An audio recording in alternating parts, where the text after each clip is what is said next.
Hi எல்லாருக்கும் எல்லாரும் எப்படி இருக்கீங்க? நல்லா இருக்கீங்களா? இன்றைக்கி வந்து பார்த்திங்கன்னா வெயிட் லாஸ் 71 டேஸ் சேலஞ்சோட 35வது நாள் தான். இன்றைக்கி வந்து பார்த்திங்கன்னா காலையில் சோம்பு டீ. நீங்கள் வந்து எதுலையாவது ரொம்ப வந்து சோம்பேறித்தனமாக இருக்கீங்க அப்படின்னா வந்து பார்த்திங்கன்னா ஃபஸ்ட்டு உங்கள் மைண்டை ஃபிக்ஸ் பண்ணிக்கோங்க. நம்மளால் முடியும் அப்படின்ட்டு ஃபஸ்ட்டு மைண்டை ஃபிக்ஸ் பண்ணுங்கள். எந்த ஒரு விஷயத்தையுமே நம்ம வந்து ஃபஸ்ட்டு செய்யும்போது கொஞ்சம் கஷ்டமாக தான் இருக்கும். அது 2-3 நாளாக பண்ண அதுவே பழகிடும். இதுதான் வந்து நான் பண்ணிகிட்டு இருந்தேன். என்னால் காலையில் 5 மணிக்கு 4 மணிக்கெலாம் எந்திரிக்க முடியாது. எங்கள் அம்மா வீட்டில் இருக்கும்போது 4 மணிக்கு எந்திரிச்சு வேலை செய்துட்டே இருப்பாங்க. ஆனால் இப்போ வந்து பார்த்திங்கன்னா எங்கள் ஹஸ்பண்டு எத்தனை மணிக்கு வரையினாலும் தூங்கு, 9 மணி வரைனாலும் தூங்கு அப்படின்ட்டுருவார். ஆனால் வந்து என்னால் இங்கே வந்து தூங்கியிருக்கேன். ஆனால் வந்து வெயிட்டு போட வந்து பார்த்திங்கன்னா எனக்கு ஒரு மாதிரி ஆகுது. சரி, நம்ம எப்படியாவது உடம்பு குறைக்கணும் அப்படிங்கிறதுக்காக இன்றைக்கி வந்து மார்கழி 5ஆம் தேதி இல்லையா? நான் வந்து நேற்று வந்து ஒரு பூஜை பண்ணேன். இன்றைக்கி வந்து மார்கழி பிரம்ம பொறுத்த பூஜை 2வது நாள் பண்ணியிருக்கேன். எனக்கு ஒரு வேண்டுதல் இருக்குதுன்னு சொல்லியிருந்தேன். அது வந்து பார்த்திங்கன்னா அதுக்காக தான் நான் வந்து காலையில் எந்திரிச்சு 4 மணிக்கு எந்திரிக்கும்னு நினச்சேன். நான் வந்து கொஞ்சம் தூங்கிட்டேன். 1 மணி நேரம் எக்ஸ்ட்ரா தூங்கிட்டேன். 5 மணிக்கு தான் எந்திரிச்சேன். எந்திரிச்சு குளிச்சுட்டு வாசல் தெளித்து கோலம்லாம் போட்டுட்டு காலையில் இப்போ வந்து 5:45 ஆகுது. காலையில் சோம்பு தண்ணி தான் எடுத்துக்க போகிறேன். நீங்கள் வந்து ஃபிக்ஸ் பண்ணிங்கன்னா அப்படின்னா உங்களால் முடியும் அப்படிங்கிற ஒரு மைண்ட் செட்டு உங்கள் மைண்டுக்கு செட் ஆயிரும். நம்மளால் முடியாதுன்னு சொல்லிகிட்டே இருந்தால் முடியாமையே போயிடும். சரிங்களா? சரி, நம்ம டீ குடிச்சுட்டு தரேன். நீங்களும் எனர்ஜெட்டிக்காக காலையில் ரொம்ப ரொம்ப ரொம்ப சீக்கிரமாக எழுந்திரிக்கணும்னு நினைங்க. கண்டிப்பாக உங்களாலேயும் முடியும். என்னாலேயே முடிஞ்சிருச்சு. உங்களால் முடியாதா? கண்டிப்பாக முடியும். டாடா. ஹாய். இப்போ வந்து பார்த்தீங்கன்னா காலையில் வந்து ஒரு 9:30 ஆகுது.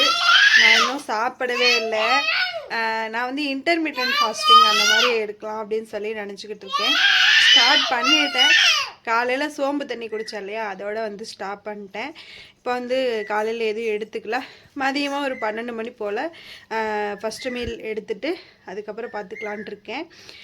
எனக்கு வந்து எப்படியாவது நான் பொங்கலுக்குள்ளே குறைக்கணும் அப்படின்ற ஒரு மோட்டிவேஷன் மட்டும் தான் என்கிட்ட இருக்குது. ஒரு குறிக்கோள் மட்டும்தான் இருக்குது, கோல் மட்டும்தான் இருக்குது. நான் எப்படியாவது குறைக்கணும். அதுக்கு வந்து நீங்கள் சப்போர்ட் பண்ணுங்கள்.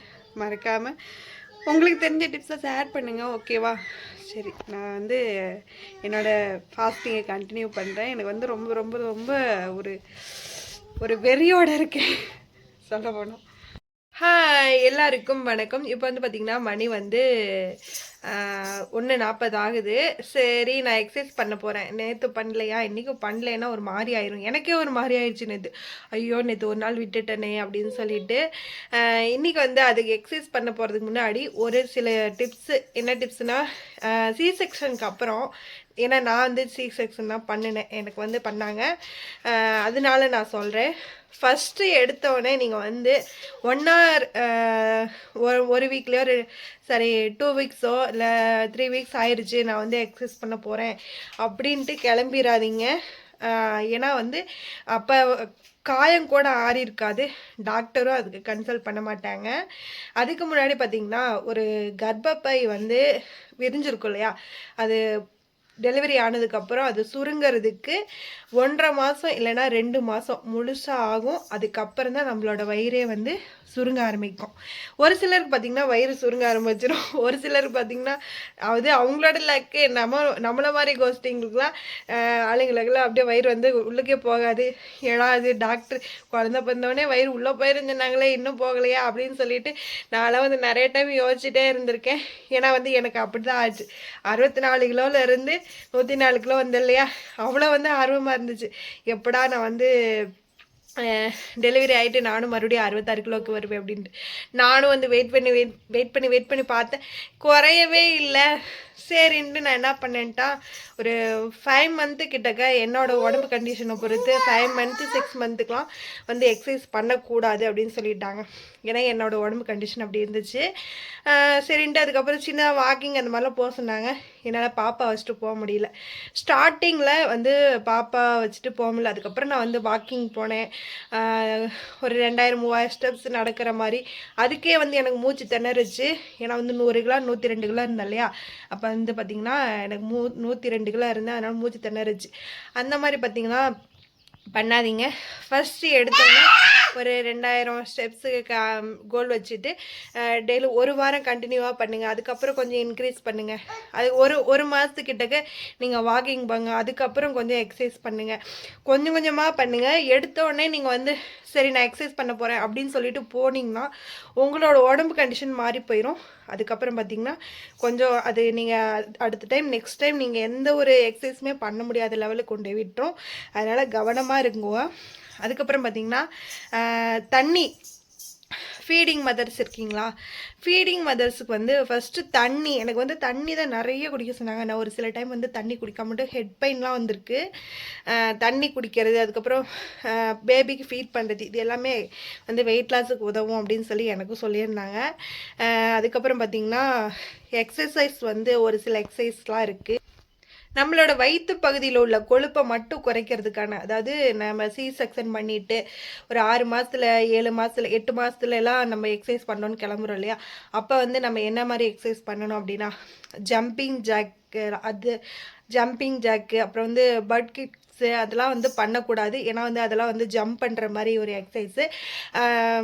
நம்ம குதிக்காலை வந்து நம்மளோட இடுப்பு பின்னாடி இருக்கு இல்லையா, இது பேக்கு கிட்ட கொண்டு வந்து வைக்கிற மாதிரி இருக்கும்.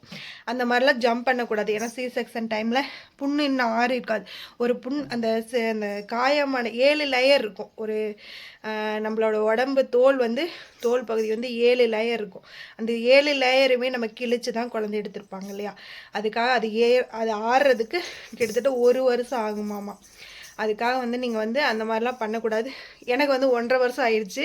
எனக்கு ஏன்னு கேட்காதீங்க. எனக்கு வந்து பாப்பாவுக்கு வந்து 1 இயர் 9 மந்த் ஆகுது. வர பிப்ரவரி வந்துச்சுன்னா வந்துருச்சு, 2 வருஷம் வந்துருச்சு. நான் வந்து இப்போ பண்ணல. அதுக்கப்புறம் பார்த்திங்கன்னா ஜம்பிங் ஜாக்கு, பட் கிக்ஸ் அந்த மாதிரிலாம் வந்து எக்ஸசைஸ் பண்ணாதீங்க. என்னென்ன எக்ஸசைஸ் பண்ணலாம் அப்படின்னா பிளாங்க்கு, அப்புறம் வந்து பார்த்திங்கன்னா பட் பிரிட்ஜு எக்ஸசைஸு, அதுக்கப்புறம் பெல்விக் டைல்ஸு, அதுக்கப்புறம் பார்த்திங்கன்னா கீகிள் எக்ஸசைஸு, ஃபார்வேர்டு பென்ஸு, இந்த மாதிரி நான் சொன்ன எக்ஸசைஸ்லாம் சர்ச் பண்ணி பார்த்திங்கன்னா உங்களுக்கு தெரியும். இப்போ வந்து பார்த்திங்கன்னா யூடியூப்பில் வந்து போட்டு பார்த்திங்கனாவே தெரியும். இது எல்லாமே படுத்துட்டு செய்கிற எக்ஸசைஸ் தான். நம்ம வந்து படுத்துட்டு காலை வந்து மேலே தூக்கிட்டு மேலே தூக்கி வந்து இது பண்ணுறது. நானுமே இந்த எக்ஸசைஸ்லாம் பண்ணியிருக்கேன். முன்னாடி 71 days பண்ணியிருந்தேன் இல்லையா, அதில் வந்து நான் எக்ஸசைஸ்லாம் போட்டிருந்தேன். இப்போ வந்து ஹஸ்பண்டு வேணாம், அந்த மாதிரிலாம் வீடியோ எடுத்து போட வேணாம் எக்ஸசைஸ் பண்ணுறது அப்படின்னு சொல்லிட்டாரு. அதனால வந்து ஓடலை. கணவர் சொல்கிறத தட்டக்கூடாது இல்லையா, சரின்ட்டு இவ்வளோ தூரம் நம்மளை பண்ண விடுறதே அவங்க பெருசு தான். சப்போர்ட் பண்ணுறாங்க நிறைய, வந்து சூப்பராக பண்ணுறேன், நல்லா பண்ணுறேன் அப்படின்னு சொல்லி எனக்கு வந்து நிறைய வந்து மோட்டிவேஷன் பண்ணுறாங்க.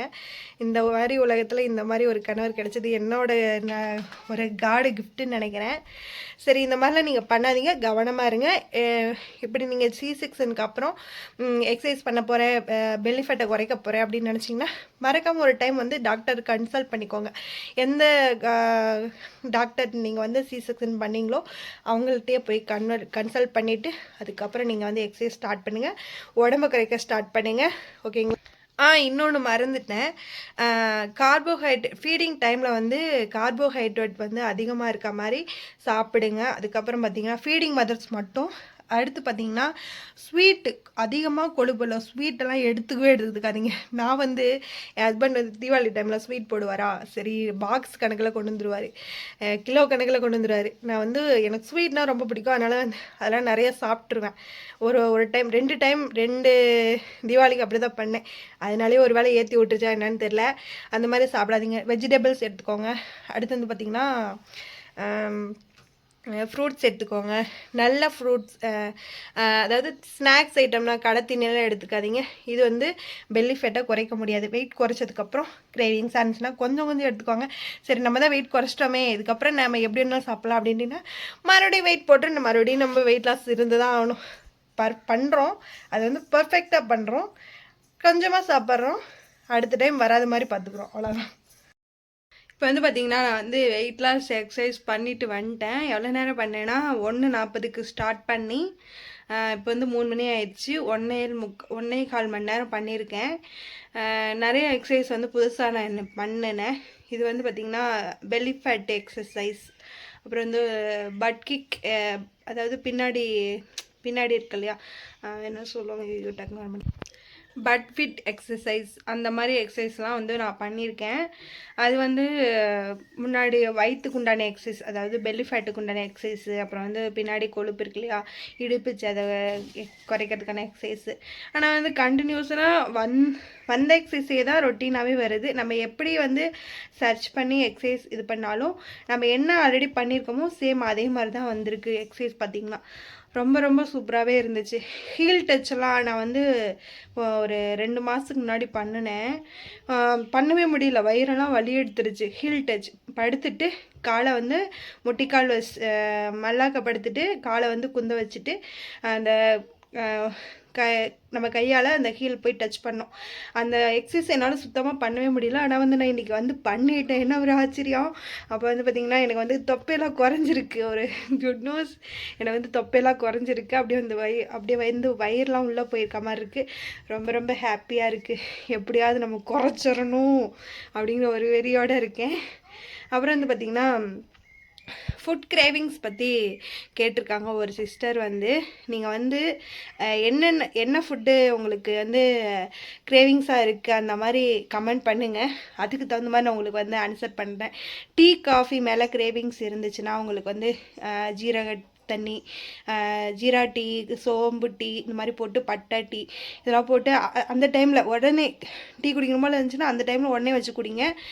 அப்போ வந்து பார்த்திங்கன்னா கிரேவிங்ஸ் வந்து கண்ட்ரோல் ஆகும். மீட்டெல்லாம் வந்து கறி, உங்களுக்கு சிக்கன்லாம் இருந்துச்சுன்னா 2-3 பீஸ் சேர்த்து கூட சாப்பிடுங்க, ஒன்றும் பிரச்சனை கிடையாது. ஏன்னா என் ஹஸ்பண்ட் இப்படி தான் சொன்னார். ஏன்னா வந்து ரொம்பவுமே டயட்டில் இருந்தோம்னா வந்து நம்ம உடம்பு ஒரு ஏதாவது காய்ச்சல் தலைவலினா கூட தாங்க முடியாத அளவுக்கு கொண்டு போயிடும். நம்ம அந்தளவுக்கு ஓரளவுக்கு டயட் இருக்கலாம். ரொம்ப டயட் இருந்தோம்னா நம்ம ஏதாவது ஒரு வேலை செய்கிறப்போ ஒரு காய்ச்சல் தலைவலி வந்தால் கூட நம்மளால் வந்து தாங்க முடியாத அளவுக்கு போயிடும். சரி, நான் வந்து இன்றைக்கி எவ்வளோ கலோரிஸ் வந்து பர்ன் பண்ணியிருக்கேன் அப்படின்னு சொல்லிடுறேன். இன்றைக்கி வந்து 618 கலோரிஸ் வந்து பர்ன் பண்ணியிருக்கேன். 1.25 மணி நேரம் வந்து எக்ஸசைஸ் பண்ணியிருக்கேன். ரொம்ப ரொம்ப ஹாப்பியாக இருக்குது. ரொம்ப எனர்ஜெட்டிக்காக இன்றைக்கி வந்து எக்ஸசைஸ் பண்ணேன். நேற்று பண்ணுறேன் இல்லையா, அதனால் சரி கொஞ்சம் வேலையெல்லாம் இருக்குது. பெட்ஷீட் வந்து வாஷிங் மிஷின் தான் போடுவேன். தண்ணி சரி பெட்ஷீட் வந்து பாப்பா வந்து நிறைய யூரின்லாம் போயிட்டா பெட்ஷீட்லேயே. சரி அதனால் வந்து கையில் அலசுனா 1 மணி நேரத்தில் அலசிடலாம். வாஷிங் மிஷினில் போட்டால் 2 பெட்ஷீட்டே 1 மணி நேரத்துக்கு துவைக்குது. அதனால் 4-5 பெட்ஷீட் இருக்குது. அதனால் வந்து கையிலே துவைச்சிடலாம் அப்படின்ட்டு போய் துவைக்க போகணும். மணி வேறு 3 ஆயிடுச்சு இல்லையா. சரி நான் போய் துவைச்சிட்டு வரேன். டாடா. சரி, மதியம் சாப்பாட்டுக்கு பற்றி நான் சொல்லவே இல்லைல்ல. காலையில் சோம்பு டீ குடித்தேன்னா அதுக்கப்புறம் பார்த்திங்கன்னா ஒரு 11 மணி இருக்கும். எனக்குன்னு போடலை, பாப்பாவுக்குன்னு போட்டது ஒரு 2-3 வாய் எடுத்து சாப்பிட்டுக்கிட்டேன். மறுபடியும் வந்து ஒரு 3 வாய் இவ்வளோ அளவு 3 வாய் எடுத்து சாப்பிட்டுட்டேன். எனக்குன்னு போடலை, பாப்பா தட்டிலேருந்து எடுத்துக்கிட்டேன். அடுத்து பார்த்திங்கன்னா பாப்பாவுக்கு வந்து எக்ஸசைஸ் பண்ணுறதுக்கு முன்னாடி ஒரு 1-1:30 மணிக்கு அதுவுமே எனக்குன்னு போடலை. சாரி, என்னடா அப்படியே சொல்கிறாங்கன்னு நினைக்காதீங்க. அவளுக்காக போட்டது 2-3 வாய் எடுத்து நானும் சாப்பிட்டுட்டேன். போதும், அதுவே வயிறு ஃபில்லிங்காக இருந்துச்சு. சரி நமக்காக போட்டு எதுக்கு வந்து சாப்பாடு இது பண்ணணும் அப்படிங்கிறக்காக என்னென்ன சாப்பிட்டேன்னா கொஞ்சமாக ரைஸு, சாம்பார், பீன்ஸ் சாம்பார், ஒரு இவ்வளோ வந்து முட்டை ஆம்லேட் கலக்கி மாதிரி போட்டு எடுத்துக்கிட்டேன். அவ்வளோதான் இன்றைக்கி மதியம் வந்து சாப்பிட்டுட்டேன். இன்றைக்கி வந்து இன்டர்மீடியன்ட் ஃபாஸ்டிங் நான் இருக்கேன்னு சொன்னேன் இல்லையா. இன்றைக்கி வந்து எத்தனை மணியோட முடியுதுன்னா 4:30 வந்து என்னோடய ஈட்டிங் டைம் முடிய போகுது. ஃபாஸ்டிங் டைம் ஸ்டார்ட் ஆக போகுது. அதுக்குள்ளே நான் ஏதாவது சாப்பிட்ணும். வெஜ்ஜு தோசை போட்டு நான் சாப்பிட்டு வந்துடுறேன். இப்போ வந்து பார்த்திங்கன்னா மணி வந்து 4:20 ஆகுது. வந்து இது கொல்லில் கொஞ்சம் வந்து வெங்காயம், தக்காளி, கொத்தமல்லி, புதினா அதெல்லாம் போட்டு கொள்ளு வேக வச்சு எடுத்திருக்கேன். என்னோடய ஃபாஸ்டிங் அது சாப்பிட்ற டைம் முடிய போகுது இல்லையா. அது வேறு கேட்டுகிட்டே இருக்கா, அவ்வளோ அள்ளி சாப்பிட்டுட்ருக்கா. சரி நான் வந்து இன்றைக்கி இதுதான் நான் வந்து எடுத்துக்க போகிறேன். அவ்வளோதான். இதுக்கு மேலே நான் ஏதாவது ட்ரிங்க்ஸ் ஏதாவது எடுத்துக்கிட்டேன் அப்படின்னா உங்களுக்கு வந்து சொல்கிறேன். இப்போ வந்து பார்த்திங்கன்னா வாக்கிங் வந்திருக்கோம். வந்து 4:30க்கு வந்தேன். சரி 4:30க்கு வந்தேன், 4:45க்கு வந்தேன். இப்போ வந்து மணி 5:15 ஆகுது. அவ்வளோதான், ஒரு 4000 ஸ்டெப்ஸ் கம்ப்ளீட் பண்ணிட்டேன். எவ்வளோ கலோரிஸ் வந்து பர்ன் பண்ணியிருக்கேன் அப்படின்னா 250 கலோரிஸ் வந்து பர்ன் பண்ணியிருக்கேன். கொள்ளு சாப்பிட்டுன்னு சொன்னேன்னா அந்த வேக வச்ச தண்ணியில் கொஞ்சம் பட்டை, சோம்பு வேக வைக்கும் போதே போட்டுட்டு அதை வந்து குடித்தா வந்து நல்லா வந்து ஒரு ரிலாக்ஸாக ஃபட் பர்ன் ஆகும் அப்படின்னு சொல்லி படிச்சிருந்தேன். அந்த மாதிரி செஞ்சு குடித்தேன் கொள்ளு வேக வச்ச தண்ணியை. அவ்வளோதான், இன்றைக்கி வந்து வாக்கிங் முடித்தாச்சு. அவ்வளோதான், டின்னரும் முடித்தாச்சு. ஃபாஸ்டிங் இல்லையா, ஏதாவது ட்ரிங்க்ஸ் கூலிங்ஸ் அந்த மாதிரி ஏதாவது எடுத்தோம்னா அவன்கிட்ட சொல்கிறேன் உங்களுக்கு.